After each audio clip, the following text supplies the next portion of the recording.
Prvomajski prazniki že dolgo veljajo za nekakšno mini počitniško sezono.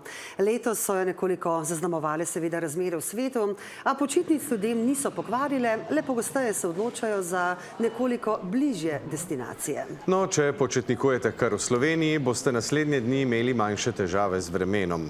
Do četrtka naj bi se ohladilo, zjutraj lahko zmrzuje. Na sosednjem Hrvaškem pa bo težave do četrtka lahko povzročal močan veter, sporoča Janez Usenik. Naj bodo novice iz sveta še tako slabe, potovanja za prvomajske praznike so za Slovence skoraj nekaj svetega. Če je vprašanje tema, se je dinamika upočasnila, nekoliko se je v času marca, v aprilu pa že nekako prodajni trendi kaže nekako normalizacijo. Cene so nekoliko višje, kar pa pomeni, da večina počitnice malo prilagodi, ne da jih odpove. To velja tako za turiste, ki prihajajo k nam, namesto z letalom pogosteje.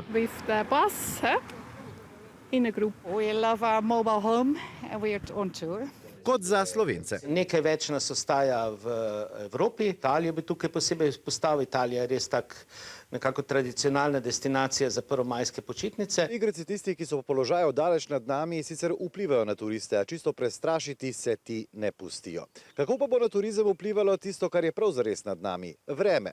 No, za nekaj dni bo to tiste, ki počitnikujejo, prisililo, da bodo bolj v zaprtih prostorih. Danes imajo manjše plohe, mogoče kakšna nevihta.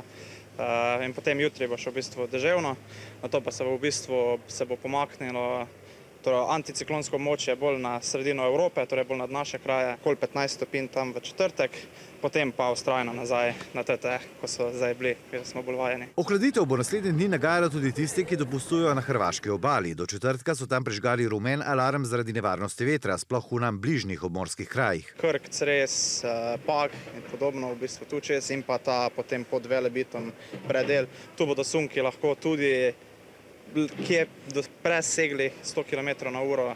V bistvu najbolj problematičen bo četrtek, takrat bo v bistvu najhujše. Do prvomajskih kresovanj bo vreme sicer prijazno, dež ne bo gasil kresov. Težava bo ravno obratna, že nekaj časa namreč velja sušno obdobje. Še posebej v tem zgornjesavskem delu, ker je v bistvu najbolj sušno trenutno in te razmere bo v bistvu tudi ostale še za kresovanje.